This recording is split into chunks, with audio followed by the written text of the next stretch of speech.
Brew City Bug Talk is brought to you by the best-selling book VW Air-Cooled Engines, How to Rebuild, written by Prescott Phillips. Available online at Amazon.com, CarTechBooks.com, and also available at your local Barnes & Noble bookstore. For all the latest news and updates, don't forget to like and follow the VW Air-Cooled Engines How to Rebuild page on Facebook.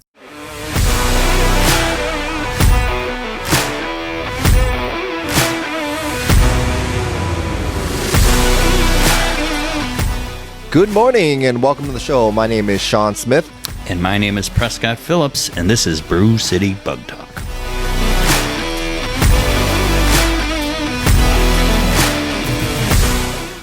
Good morning and welcome back to the show. How's it going today, Prescott? It's going good. We're going to have a good show. How's everything going at the compound? Anything exciting you're working on? Nothing major. Been just busy, taking care of stuff, cleaning stuff. Started a new tranny build for Tommy T. That's going well. What are you working on?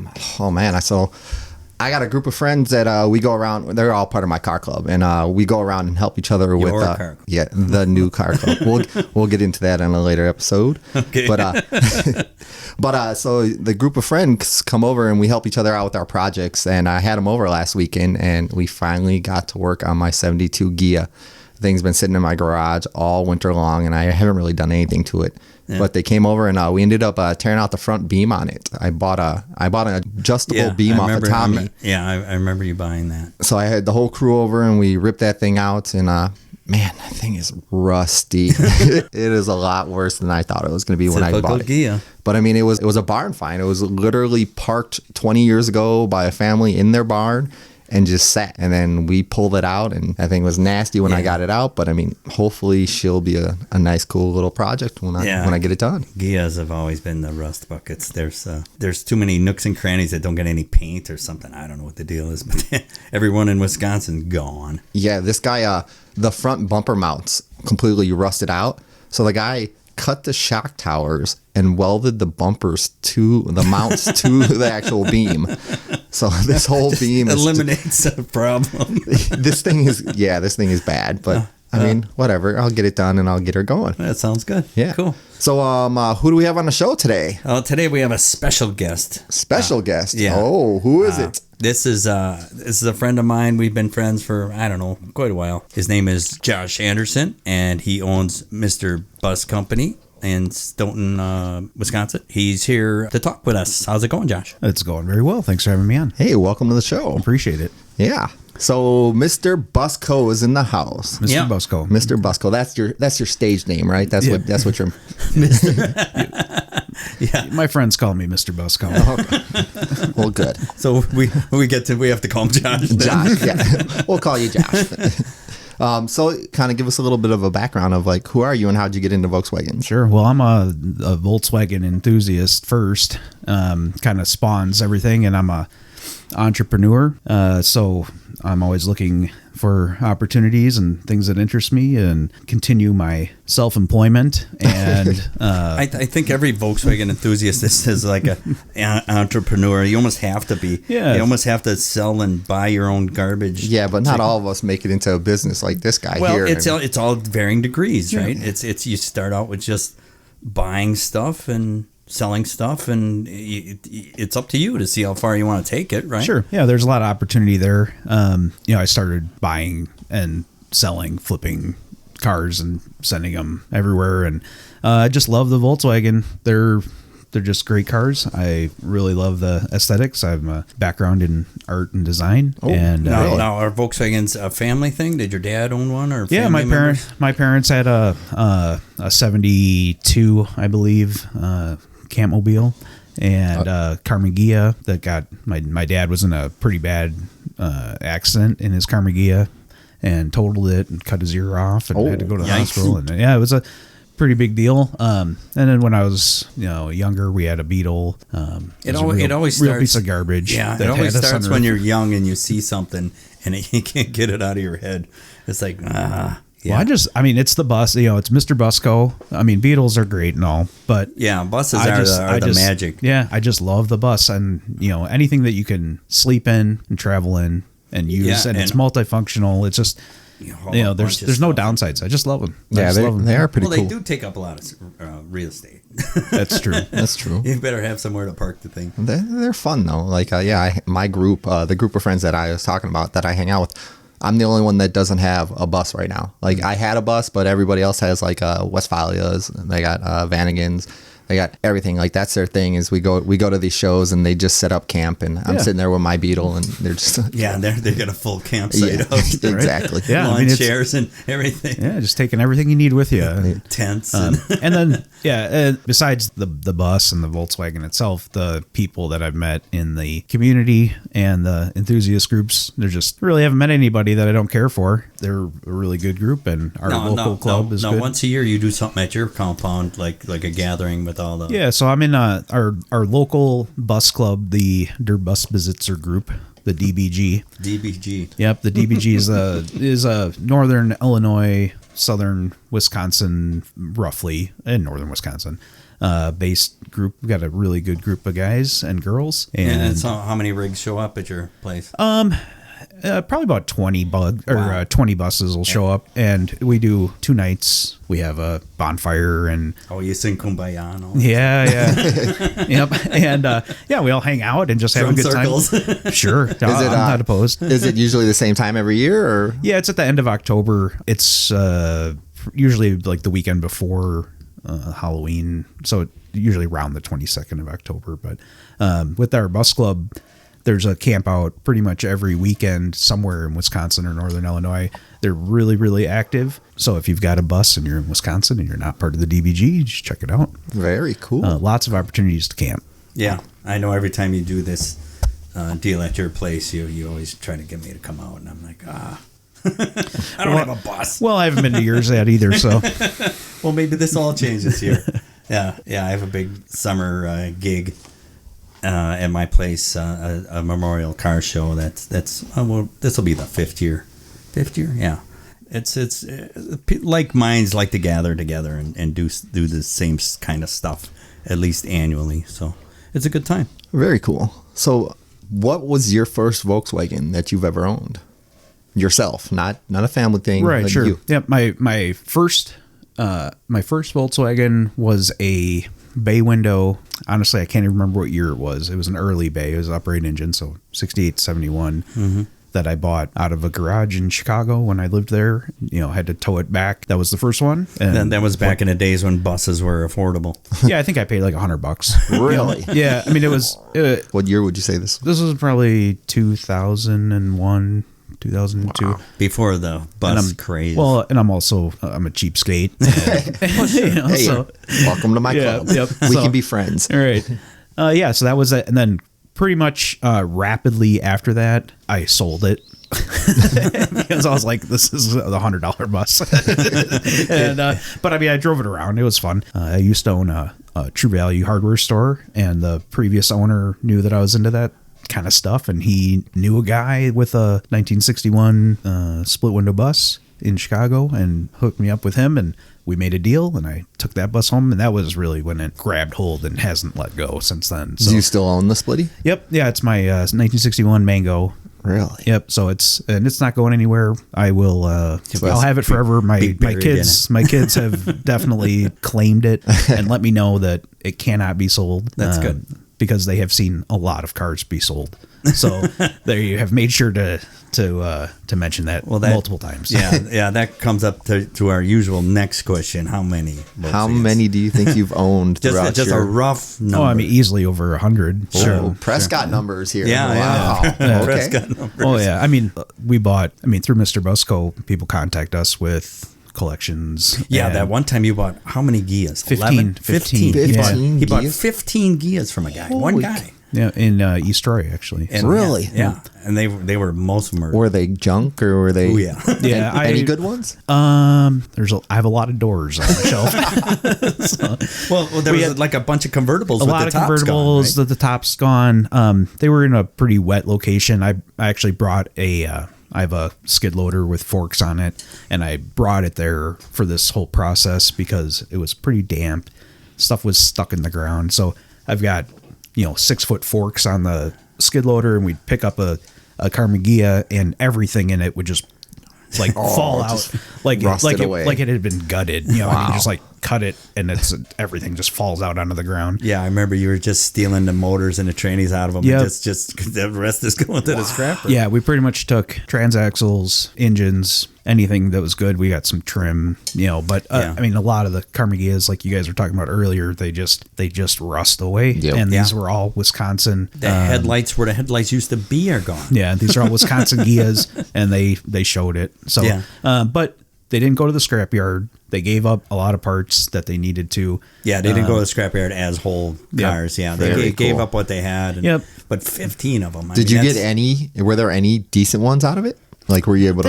There was some. Honestly, it's like so many have gone through my hands. I don't recall exactly what was good. We also got from that same purchase, I think like 3 bay windows and a few other random. Holy But cow. everything was stored outside. Though. Yeah. Wow. And the buses, the bay windows fared better. They're not as close to the ground. They don't rust as bad as the Gias. Right. So the buses are still on the road. They're out. They've been rehomed and they weren't junk. I feel like we're talking about like adopting a pet here. Right. They were I like- rehomed. I like We to use rescued them. I like to use the term rehome. No, I get it. Yeah, and usually when I Repurposed. when I'm selling a car, it has a rehoming fee. So Sure. That's cool. very cool. So, but that, and then, in Minnesota a few years ago, I bought a 23 window and a single cab and panel bus and a bunch of Beetles. It's just stuff like that. I'm always up this weekend. I'm going to check out 2 bay window buses in Wisconsin here that are in a barn. Cool. So Yeah, they're still out there. they are. Yep. Yeah, you just got to run into them. yeah. I think Josh has the record now for his, the numbers. The numbers He's he beat you. beating me. So we got to consider it Josh numbers now, not Prescott numbers. Yeah, these are now Josh or Mr.BusCo numbers. Mr.BusCo numbers. I like that. I'll review my records and give you guys something more See, solid. I stopped counting at 50 Oh, because I had a list. I had a list of what it was and kind of a brief description. I know what it was. Convertible, no motor, something like that. And then what happened to it? I stripped it out. I scrapped it. I sold it. I fixed it up and sold it, and I had a list 50. And after 50, I'm like, what am I doing here? This is ridiculous. So I just gave up. And then that was probably 20 some years ago that I gave up the list. So, but I haven't bought like whole lots of cars. I haven't bought 15. That's when you get Gias. it. That's when it gets real. Yeah. When Well, you're like, a friend, my old roommate bought. Him and another guy bought 11 things. Oh, yeah. That was just Nice. recently. Yep. Yeah, that was last year. 11 things off of one dude, and all these things were junk. Yeah. It was, well, not all of them. It was right here actually in Muskego. And the guy, I think the story that I was told, they went to pick up a motor. And some guy posted a motor for sale on Craigslist. So they went to pick it up and look at it. And all of a sudden they look in the backyard and there's a bunch of things. Yeah, and a whole so they fleet of them. got to talking with them. And some of them were parked on concrete. Yeah. They got I would probably say 4 that were decent runners. There was a Safari. Oh, yeah. Acapulco. That thing was beautiful. Acapulco. And I was hoping one of them would, but they sold them all. But I bought one of them for what, $200? Yeah, that goes back to. Yeah. So and I just wanted the spindles and the axles. Yeah. The CB, the stub axles. Sure. With the 100 millimeter. For your Baja, right? Yeah, for my Baja. I just wanted that stuff. And then I resold the whole thing without that stuff for $200 because it had a decent door on it. And a windscreen? Did it have a windshield? No. It was missing everything. Some guy came from Chicago, so I helped Prescott load it up. The guy had this pickup truck with this made homemade wooden bed. And so we put Prescott lift the thing up on his hoist, and then the guy backed his truck up, and then we lowered the hoist, and then kind of just got it on. Yeah, there. I picked it up with the hoist. It was just like your skidster.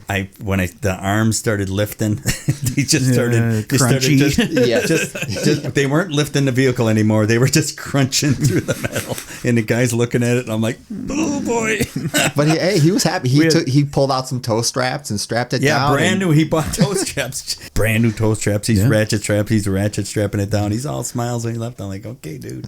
Yeah, we bought 2 split window, a double cab and another just a passenger bus from northern Wisconsin from a guy who does scrap basically, and but they were so bad you could kind of shake them and they would dance a little bit. So we had the front isn't connected to the back anymore. Brought some 10-foot 2x4s and stuck them against the frame rails and then ratchet strapped everything together to get them on the trailer. But both of those buses have also been saved and did not go to the parking lot in the sky. So even though they're rough, we had another palm green, sand green bus that we bought a couple of years ago that had been abandoned on an island in the Wisconsin River. And wow. Yeah, and the DNR actually went out there and took it off with a boat with a crane on it and a winch and everything. Okay. But they probably didn't do it very gingerly. No, they did not. So there was some damage done, by them. But I mean, they just put a sling through the windows, or yeah, they did, and the pillar between the front windshields was bent out, and stuff like that. But the paint was really strong on it. It's a good bus, but that one actually had to weld some tubing in to keep it from tacoing. So. Yeah, we were pulling a split window single cab it was so bad we were just flat towing it to the scrapyard. This is back in the old Volkswagen days. So we're pulling it with Wes's Toyota 4Runner with a toast with just a chain. I think it was a chain, and because we were only 2 blocks away, so we would flat tow vehicles just on the side of the road, College Avenue. Right down to Sadov's, pulling, and we put the chain around the axle beam of the single cab. All the tires were going flat, like you could hear the wind coming out of them. So they're all going flat, and pretty soon one tire came off the bead, and one guy's steering, and we're looking out the back of the Toyota, and all of a sudden the front axle beam just tore away. It just tore away from the sheet metal and went flat. Oh my goodness. And then we just drug it the rest of the way. Metal on metal, just scraping the whole thing. This thing was so rusty. But it was a split window single cab. Back then, this would have been like the 80s. And that thing they were worth, nobody wanted them. Yeah. I think we saved the bedsides, because the bedsides people are still looking for. The rest of it, garbage. I think he was dropping gears. It was a stick shift Toyota 4Runner, and he's dropping gears. He's got her in low range now because all the tires are flat, and now we're dragging it steel on the asphalt, and then we drug it right into the scrapyard. And then from the scale, they came over with a hook and picked it up. But boy. Yeah, it's a shame how rusty they get around here. It's just a shame. That's what winter and salt does to a vehicle. The people don't think these things are ever going to be worth anything, so they don't care. Well, yeah, I mean, when they first came out, what we were saying last week, they were like you said, $2,000 cars. Yeah. So can you imagine that? Like that's the problem with cars nowadays. Everything is you can't touch a new car for under 20 grand. Right. And so I tell this to kids all the time that back in the 60s, people would go to a Volkswagen dealership, buy a brand new Beetle, bring it home, take the body off of it, put a dune buggy body on it. It was not unheard of, right? Because they could probably do it all for less than $3,000 or right. Yeah. The dune buggy body, brand new, was probably a couple $100, $199, whatever. You can't do that to anything. You can't even build a go-kart for $3,000 nowadays. I mean, it's just exactly. It's ridiculous. Yeah, it's very weird that people don't. They went to the dealership, bought a brand new car. Yeah, brand new car, and they took it home and started taking it apart and thought nothing of it. Okay, so moving forward, what is MrBusCo? How did it start? Like, give me a little background to it. MrBusCo had a previous name before, which was Jogger, Jogr, that I changed the name just for personal reasons to MrBusCo, and involves my partner Jackson, and we. What year would you say you became MrBusCo? MrBusCo has been in existence for probably about 5 years. Okay, but Jogger was in business for 10 years before that. And with Jogger, were you doing the same type of thing that you're doing now with MrBusCo? You were buying, selling Volkswagens, fixing them up, building stuff. Yep. Okay. Yep. It was more used parts, buying collections. We've got, I don't know, 500, 600, 700 ads on the Samba at any time for used parts. It's much more exciting to me than new parts. I like the old stuff. I like treasure hunting. I like digging. So that's where all the money is. It's, you buy a collection and then you find some NOS stuff in there and it's going to sell. Yep. Yeah. Yep. So it's fun. It's like a treasure hunt. Give me the barn. I'll put my hands in the raccoon shit. I'll find the semaphores that are buried under there and get them on the Samba. So yeah. I mean, that works. And summertime it's a hornet's nest. So you gotta fight. Yep. Sweaty and just so much raccoon shit. So. Right. And now, so I first met you. You were in your previous location, not where you're at now, because I was out at your house recently. But the first time I met you, I bought some bumpers off of you. And this was probably 3 years ago. Where was that? Was in Oregon, Wisconsin. Okay, yep. I had a shop there, and then moved to the next town over, Stoughton, Wisconsin. Built a new shop there, moved everything. your new shop is a lot nicer than the older one. It's huge. It's large. Yeah, it's there. You know, the old shop had like a half-acre parking lot behind it, which was basically a little junkyard, which was nice. And I don't have that now. Well, now you got an indoor. Yeah, Half an acre indoor. Yeah, I've got 6,000 square feet of parts. Yeah. And storage. Vehicles. Are you still selling parts out of? Yeah. I mean, I know you said you're on the Samba, but yeah, MrBusCo.com. You can go on there. We sell parts there. You know, we're not a competitor for J-Bugs or you know, any of the big parts houses. But we have niche stuff that we carry. There's some parts that we make. Yeah, your hubcaps are pretty popular. The hubcaps, right now, I don't have any, but it's because they sell fast. But yeah, we do. You know, powder. They're painted. They're powder coated, color matched, Hand painted, and hand painted centers on them. That's the type of stuff that I'm looking for with MrBusCo, where it's sure. You got to have a monopoly on something. You can't just regurgitate everything. I mean, who you know. How hard is it to be an MP distributor when, you know, you've got to compete with everybody else that's an MP distributor? Mm-hmm. Yeah. You got to have a monopoly on niche products that you can dictate the price of and whether you want to sell them or not, and just go with that. I mean, I think, and it's not just me, everybody with a small Volkswagen business is a enthusiast or passionate about it. You know, I'm not going to retire selling Dove Gray hubcaps, you know, to the 50 people, maybe max, that want these things. But it's in my skill set. It's something I can do. Yeah, you like doing it, and while you're doing it, you're not going, this sucks. And, you know? And the reason I started making Dove Gray painted center hubcaps because I have a 1961 single cab that's Dove Blue that needs hubcaps. And guess what? Nobody makes Dove Gray hubcaps. Yeah, so I'll step up. I'll do it. Well, that happens a lot because people, they're looking for something that isn't made anymore, or, you know, it doesn't exist anymore, or didn't exist at all ever. They make one for themselves and go, well, that wasn't that hard to make. Well, maybe if I need it, maybe somebody else needs it. And you find somebody that somebody else needs it, and all of a sudden, boom, you got your own little product. Yeah, and it's not a money killer. That sounds like the pitch for a valve spring compressor that I've been talking to you about. That's a waste of time. This valve spring compressor. I'm telling you, the Prescott branded valve spring compressor would make a killing off of it. Yeah, I don't think so. You make one that works on my Dodge 360. Well, it'll work on anything. Yeah, it's a universal deal. It's the simplest thing in the world, but it works great. It's a C clamp. It's a C clamp with a pipe on the end, but it works so good. It's hands free. You tighten it down, and you're good to go. It's a little. Are you doing it in the car, or is this head on the bench? Head on the bench. Oh no! Yeah. Give me the in the car for the valve stem seals on a V8 because what a bear. Yeah, they make that little thing that compresses the spring. It's dangerous and I got not fun to use. I got the one where you whack it with a hammer and the keepers are supposed to come off. Yeah, they don't jump off. So maybe 5% of the time, and then I'm also very tired. But you're swinging his hammer, going, come on. And I'm bent over the front seat because the engine's still in the car. Right. Right. You got the doghouse off. Yeah. So at MrBusCo, were you doing services? You were working on vehicles, or were you basically parts guy?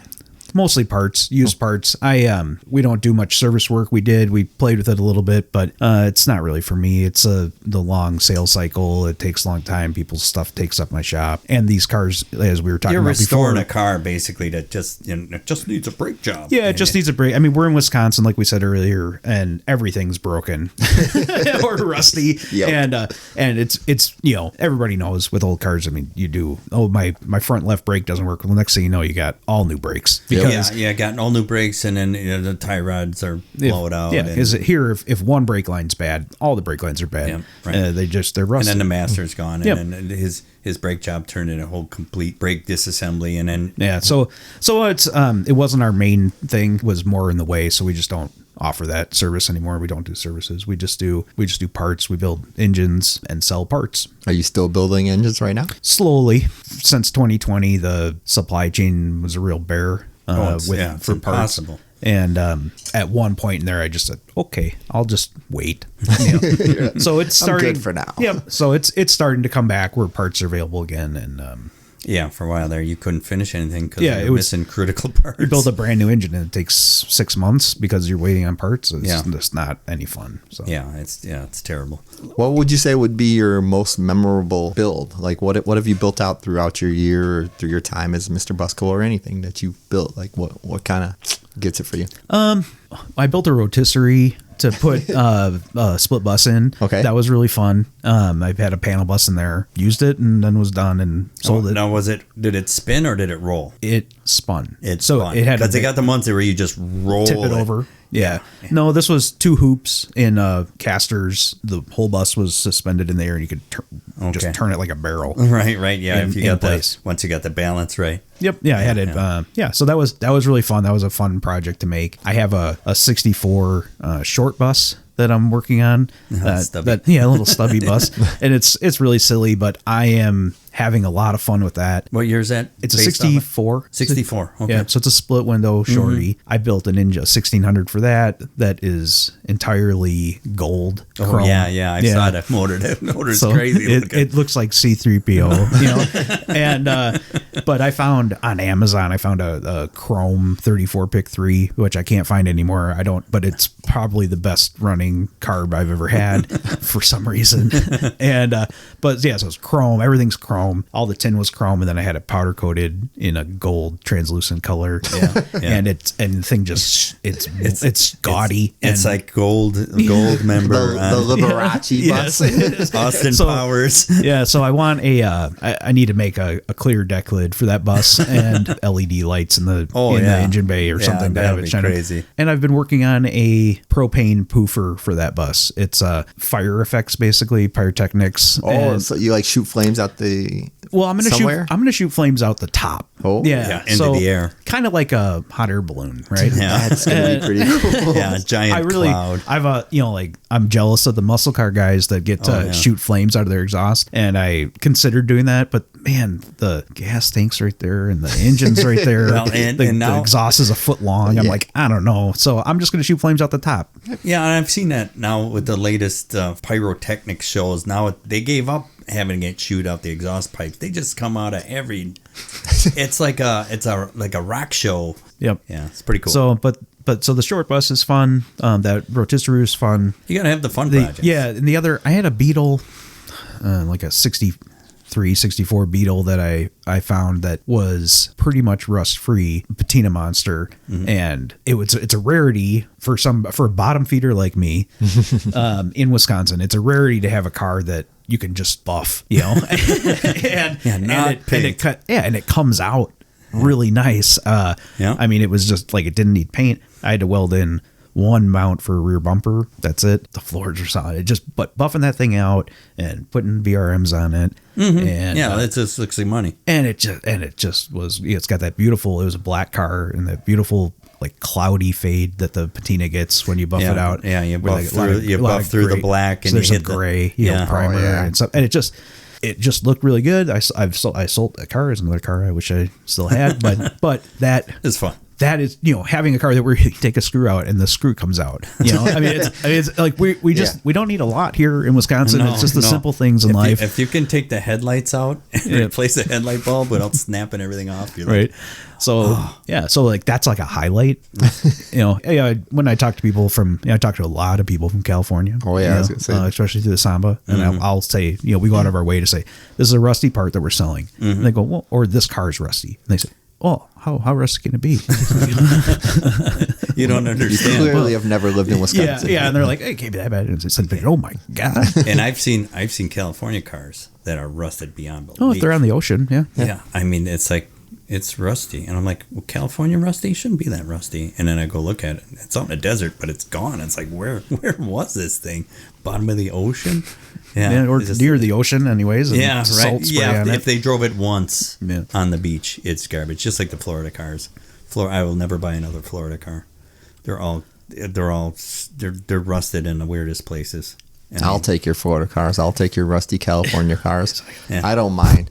I mean, I'll take anything that you want to send my way, because I'm kind of the same boat as him. I'm a little bit of a bottom feeder too. Bottom feeder. Yeah. I mean, hey, I love the rescue. I love rescuing rust. I mean, that's my thing. So why don't you tell us about your latest venture? Latest venture. Sure. Yes, Mr. Well, you could say latest venture. It's I been know 10 it. years. Well, for the listeners, Sure. this is evolved. Yep. A lot of the, like, going back to MrBusCo, most everything that I sell, most everything that I have found or decided to make came from a place of necessity for myself. Products that I wanted to have on the store or products that I wanted to use in my bus, that I would try out. And I said, yeah, this is the stuff and we'll use it. Something like that would be, I'll plug Buddy's Bits here. Buddy's Bits throttle linkages for buses are really, really good. It's a huge improvement. Now, how did you hook up with him? So I wanted to put a Buddy's Bits, and because I'm a retailer, I just contacted them directly and worked out a deal to get an initial order placed with them. I just love the product, and everybody for our listeners that don't know exactly what this is. Buddy's Bits. Yeah, explain. Well, Buddy's Bits is a throttle linkage for buses for that stock. Yeah, so for the factory dual carb setup. Dual carb setup, single carb setup. They have a linkage for everything: right hand drive, left hand drive. Late bus with fuel injection, late bus with carbs. Right. Late bus that had fuel injection, now it has carbs. So right, you get the weirdest combos in a bus. But they're really well made. They have a spring return. Right. They give the pedal doesn't feel like you're just flopping around anymore. Well, yeah, it's a trouble with the bus because it's the gas pedal is so far away from the action back by the engine that either the gas pedal's like you got to jump on it with both feet to get it to move, or it's got so much spring on it that it's like what am I doing back here? I'm pushing on this and nothing's happening. Yeah, and they make other stuff too. I just got actually a new product from them in a dash escutcheon tool for Beetles or buses that they have that aluminum escutcheon with the 2 prongs in it. Right. So they've got like a 4-in-1 tool that's also a clutch cable adjuster. You should have brought one of those. I would have bought it up here. Next time. you know where to find me. I know where to find you. We can take a trip out there. Yeah. It's I was really just cool. there last week. I know, too. but we can go out there again because I want to go through his parts. There you go. Okay. Yeah, I know. We'll make it. So, but about 10 years ago, I was looking for fire suppression for my vehicles because I've got you've got insurance. Yep. But I don't want to have to replace it. I don't want or people. I mean, you can't really insure your kids and stuff that are in the car. So and they catch on fire. It's just a fact of life. Yeah. And Volkswagen seem to catch on fire easier. Well, they put most Beetles have the fuel filter right next to the distributor cap, and if something leaks on it. I think the biggest problem is that the fuel inlet for the Solex carburetor is just pushed in. It's just pressed in. But if that fitting works its way out of the carburetor, that thing's just pumping gas all over and you're just driving around nothing.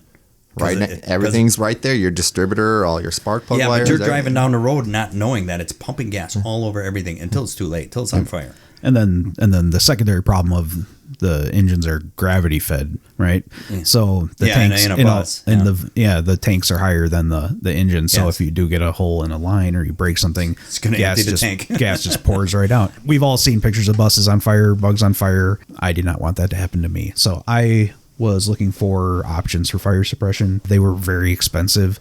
Most of them were like a racing type setup with a canister and nozzles and a lever that you pull and the word extreme and it's effective. But it's now cheap date though. No, I'm not like Prescott. I'm not racing these things. I'm just trying to get to the store. Trying to stay alive here. Yeah. So I love doing research. I love doing market research and looking into what's available, finding things that are difficult to find. I found BlazeCut about 10 years ago, and at that point they were headquartered in Slovakia in Europe, and I started communicating with them and worked out a deal to have a bunch of BlazeCuts shipped to the United States. Explain to the listeners how it works. Sure. What it is a heat-sensitive tube that's about 3/4 of an inch diameter. And it's heat sensitive, and the tube is filled with fire suppressant chemical. Trade name is FM200. The chemical we use is the generic version, HFC 227EA. Now it's under pressure, right? It is. It's a liquefied gas that's in the tube. So it's a stiff tube, 3/4 of an inch in diameter. The length changes based on what you're using it in. The tube is completely self-contained. It's factory sealed, with fittings, it's stainless steel fittings at the end. It is flexible to some extent. You can bend it in about a 12-inch radius. You install this above your engine. In a bus, it's dead simple. There's plenty of places to put it. In any vehicle, this isn't a Volkswagen specific product. It's a universal product. And as long as the space is enclosed or mostly enclosed, like an air-cooled Volkswagen engine bay, you put the appropriately sized unit above there. If you do get a fire, the heat melts the plastic. Well, the heat the first part of the process is that the liquefied gas inside builds pressure as it heats up. Oh, as it gets warm. Yep. So it's a gas. That's a gas that's in there, but it's compressed down to a liquid. So when it gets hot, it starts expanding and it wants to turn back into a gas. So it wants to blow this plastic up. Yep. So it's from the inside. It's pushing out from the inside, and then when the tube gets soft enough because of the heat, it'll burst. It forms a nozzle at that hot spot. And now, does it come out like white foam, like a fire extinguisher or something like that? No, it's called a clean agent. Okay. So it's a non-corrosive, non-toxic gas. Oh, so it doesn't leave a mess. It doesn't leave any residue. Oh, that's beautiful. Yep. So the only downside is you wouldn't even know it went off.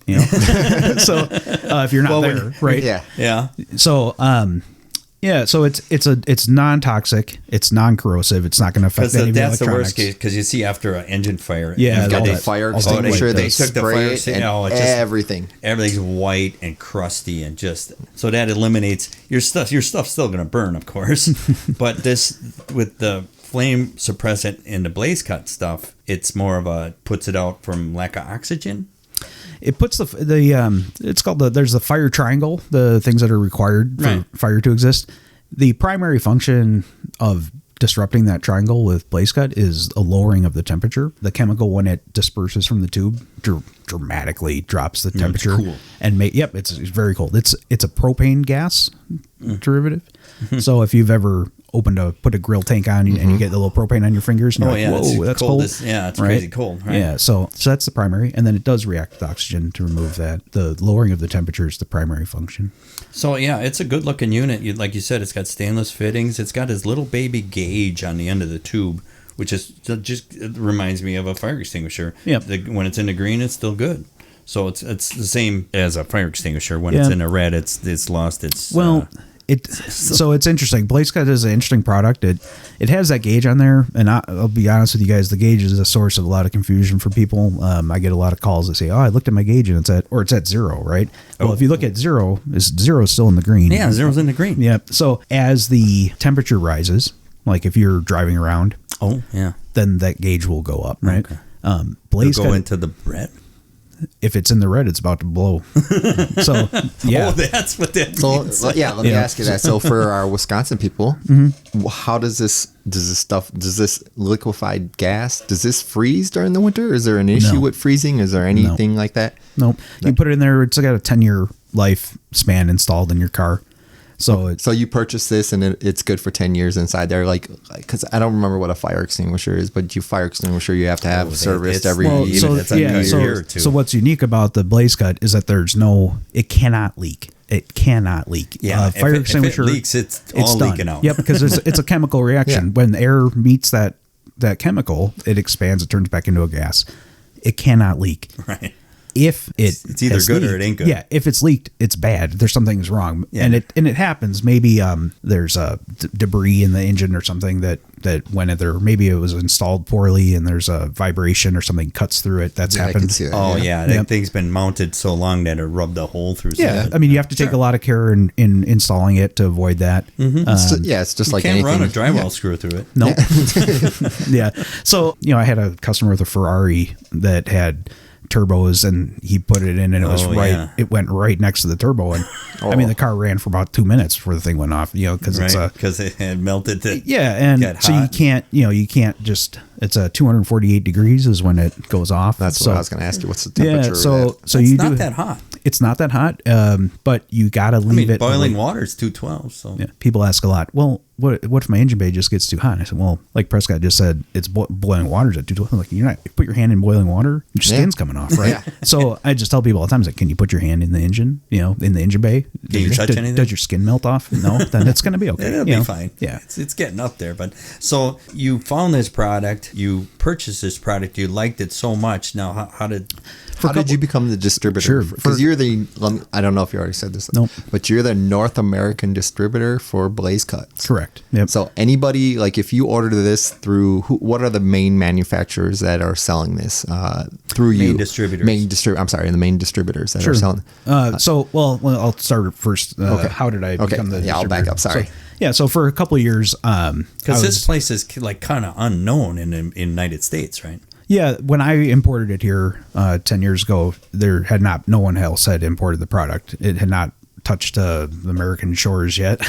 And so I brought it here and introduced it to the market. For a few years, I just kind of sold the product to Volkswagen people because that's what I was using it for. And eventually, we negotiated a contract with BlazeCut to have BlazeCut USA as the sole importer and distributor of the BlazeCut T-Series products here in the United States. So anybody that buys this from a United States distributor, it's coming through you. At some point, yeah. You're the one that imported it. Yep. Yeah, I've got a shipment coming in this week. I go down to O'Hare Airport into the freight terminals there, pick up the crates of product, and they come from where? Slovakia. Slovakia? Is anything in English?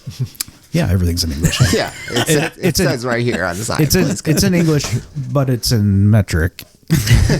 So how many meters do you want? Kilotons.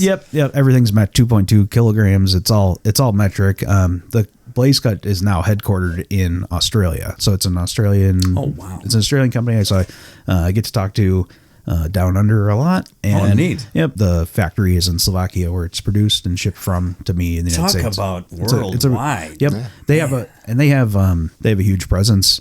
They have other products in the United States, though. It's the T-Series is what we have, which is the tube. Mm-hmm. So how long has BlazeCut been in business? So when they were in business not very long before I found them. Oh, okay. Yeah, so I found them pretty quick. Yeah, because it looks like a pretty modern, the plastic and the stainless and all that. Yep. It's all modern materials, Yep. No, so the product was invented, probably 12 or 13 years ago, maybe. Oh, wow. It hasn't been around for a long time. So, but yeah, and then so I'm the distributor, BlazeCut USA, and I've got BlazeCutUSA.com is our website, and there's also BlazeCut.com.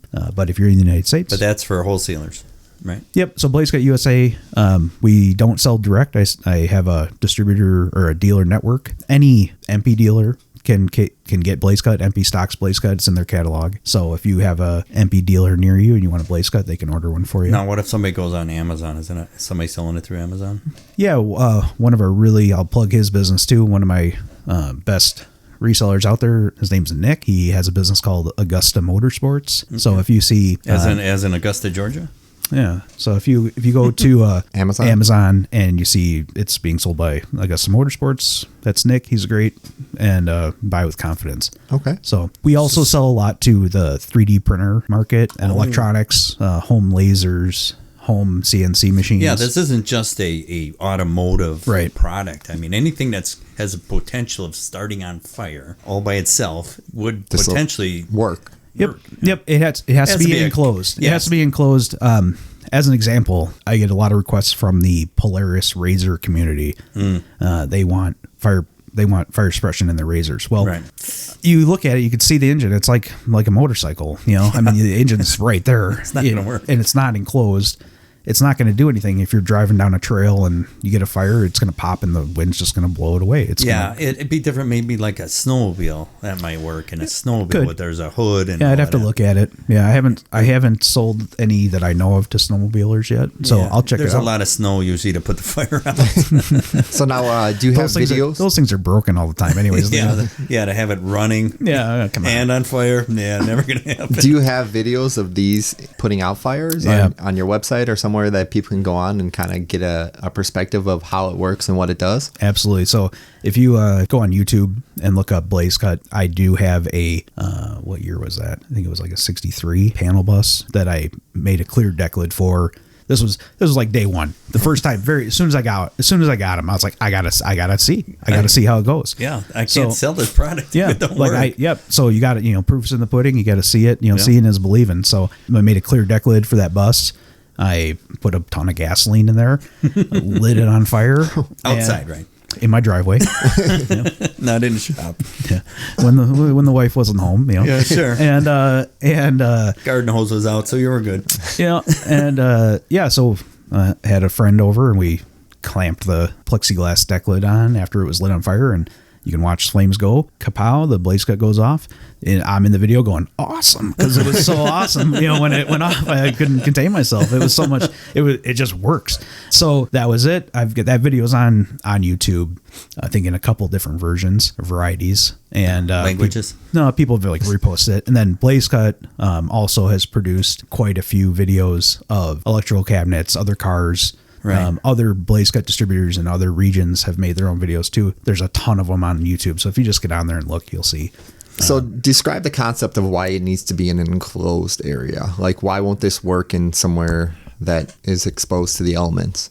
For the concentration, right? So we have a concentration table Okay. that we use to say if you have this much volume to create enough concentration in the available air for the product to be effective, you have to reach a certain percentage. Okay. Depending on the type of fire, whether it's a gas fire or electrical, paper, for the product to be effective, you need a certain concentration of the chemical. So how can you have a concentration if it's just the whole world, right? Gotcha. Yeah, so you have to have it in a box. So the product that I brought today that you're holding right now is about a foot long, not appropriate for a Volkswagen engine.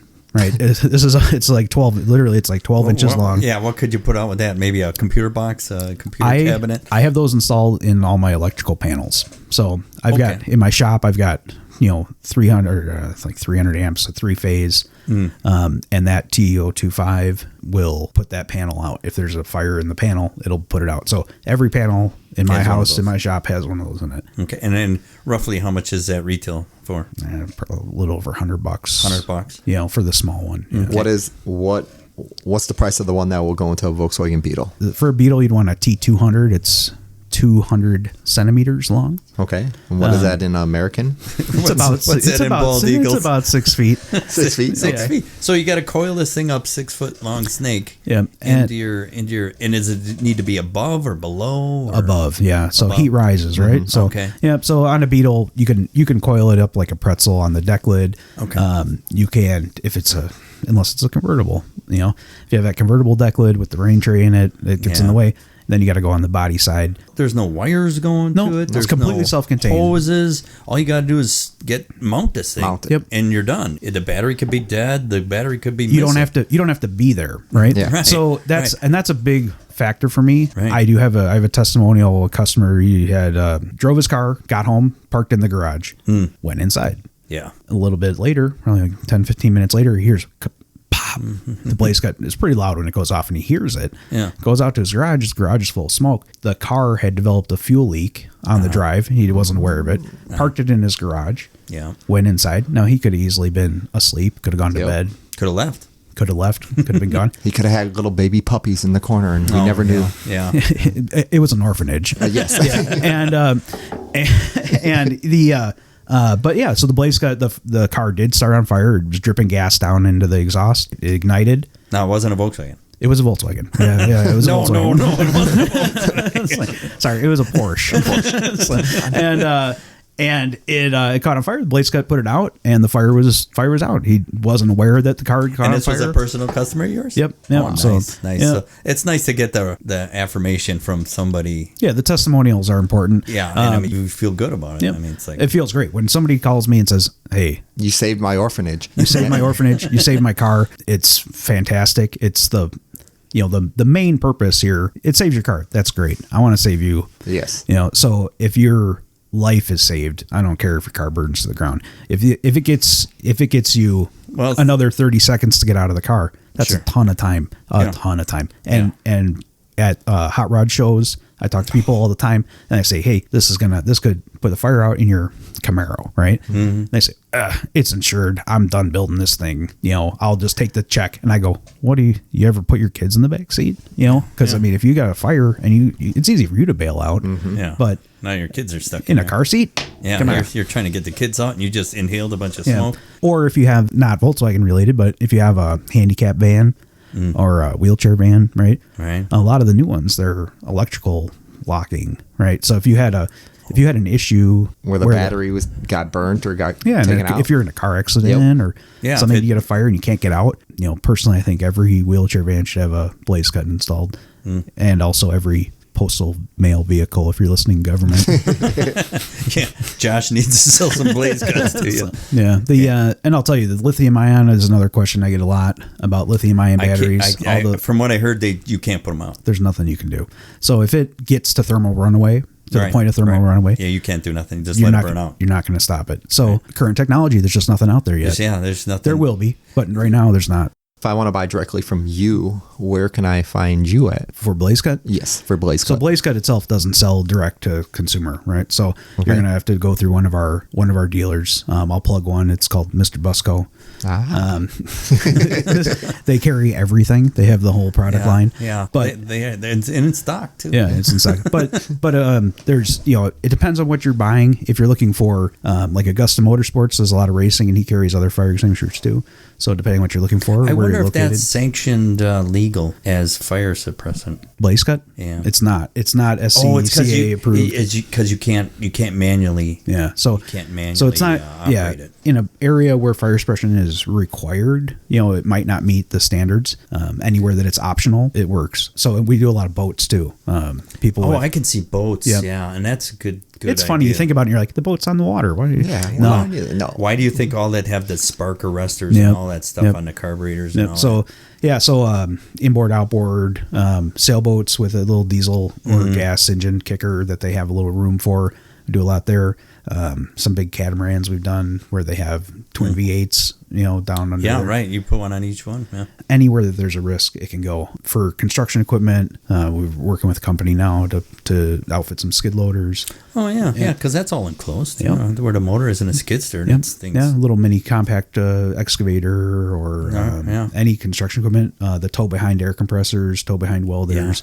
Yeah. Anything that's got an engine of those, like a Generac style light pole, they tow behind for construction sites. Yep. Right. Those are running an engine inside an enclosure and then powering the lights. Right. So they can go there. Yeah. Put that for your house. I've got a Generac standby generator for the house. That's automatic. It's in an enclosure outside. Yeah. Right. It's natural gas powered. It's natural gas. Right. And it runs it by itself once a week to kind of see how it goes. It out. Yeah. It's just sitting there. So who knows? And I've got the BlazeCut in there. Yeah. So if there is an issue, it'll put it out. Well, that's cool that you got a lot of experience. Lots of options. On what this thing is capable of doing, not just automotive. Yep. Not a lot of people carry these because the applications are a little different. I have a couple different flavors of the T-Series. The standard tube with the stainless fittings on the end is one. We also carry the switched versions, and they have a pressure switch built in to the tube. It's very cool. When the tube discharges, the pressure switch changes state. So I have two different versions of switches. One is a single throw, single pull switch, and when the BlazeCut discharges, the switch closes. I have something in my hand here. It's a little 1-inch diameter stainless steel dash mounted device that has LED lighting in it, and it also has a piezo noise maker in it. Mm-hmm. This you can install in your dash in a panel and connect it to 12 volts through the T-Series, and then when it goes off, the dash alarm will go off because it's going to close that circuit. So it's basically a switch that on your dash that tells you, if you're just driving and you have a fire and it goes off and you don't notice it, it tells you that it went off. Sometimes in a bus, that's good to know. In a bus, that thing's so far behind. I mean, for the most part, when it goes off, the car's going to stumble. Right, and you're going to hear a pop. Right. So, but where we use those in have customers that run in semis, right? Yep. And they want their driver who's sleeping in the truck in the cab to be able to know that there's a fire, right? Right. So they can escape out. So we use the switch versions there. Cool. Cool. Very cool. Well, thanks so much for stopping by with BlazeCut stuff and giving us your story. It's really cool stuff. Yeah. Very interesting stuff. I hope people take Look heed into at it. Yeah, look buy at it. you either had your Volkswagen start on fire or you know somebody. Everybody knows somebody. Everybody knows somebody that had an engine fire in a Volkswagen. So here's another option for you guys instead of just hoping that your fire extinguisher is handy. This seems more hands-off. You don't have to think about it. Just install it and it's going to work. Yeah, that's very cool. What I like about it is, I mean, you're local. You're here in Wisconsin. That's right. Like you're in our, you're right next door. You know? Back door. Yeah, sure. That's kind of cool. Absolutely. Like I said, they're everywhere. CB Performance carries BlazeCut. Small car carries BlazeCut. Any MP dealer. It's got an MP part number. Yep, there's an MP part number. They stock it in their warehouse. MrBusCo is probably the best place to go for it. I guess that's one thing I was going to ask you. Can you have these custom made? If I had something I wanted BlazeCut for, can I call you up or contact a distributor and say, hey, I need X amount of whatever to fit this space? Yeah, Josh at BlazeCutUSA.com. Send me an email if you had a custom request. Like I said, I do carry them from 1 foot all the way up to 24 feet long. And you'll help talk me through what exactly I need to fit my application. Yep. I'm happy to help you or anyone figure out which T-Series they need and if it's a product that would be useful for your application. Great. So very cool. Very cool. Yeah. And if you want to be a dealer, contact me. I'm always looking for more opportunities and places to expand, especially if it's a market that we're not in. If you have an idea or it's a universal deal. So anything that starts on fire, which is pretty much everything. Yeah. Another special thing that Mr.BlazeCut is going to do for us here today, he's going to give away a BlazeCut fire suppression system for one of our listeners. Basically, what are you looking to supply? Yeah, well, I'm happy to sponsor this episode with a giveaway from BlazeCut USA for a T200 or a T300 for a bug or a bus. So if you have a bug or a bus, it doesn't matter. You're gonna and how it gets given away, it's up to you guys to have a contest here to give away a unit, and just let me know who wins and what they need, and we'll get them taken care of. So, all right. So, some of the requirements for this, you have to live within the lower 40. Anywhere in the it can be it can be anywhere in the U.S. If you're in the U.S., and that includes Puerto Rico. So okay. Yeah. And so the requirements for this are, when this airs, I'm going to create a post on Brew City Bug Talk Facebook page. You need to go on there and you need to comment on the post. You need to like our page, and then you need to go over to BlazeCut USA's Facebook page and like their page. From there, we're gonna do a random drawing of whoever's commented and followed those requirements, and that'll be our winner. Sounds good. All right. Well, I think that's all we have for the show today. I just want to say thank you very much for coming out and telling us your story. I really appreciate it. I appreciate the airtime and getting out and talking about the stuff. So this is awesome. Thank you for tuning in, and I hope you enjoyed the show. Yeah, it was great. Like talking to everybody. Peace out. You guys need to sign off. I know. We need some. Our peace out is our sign off. All right. Have a good day. See ya.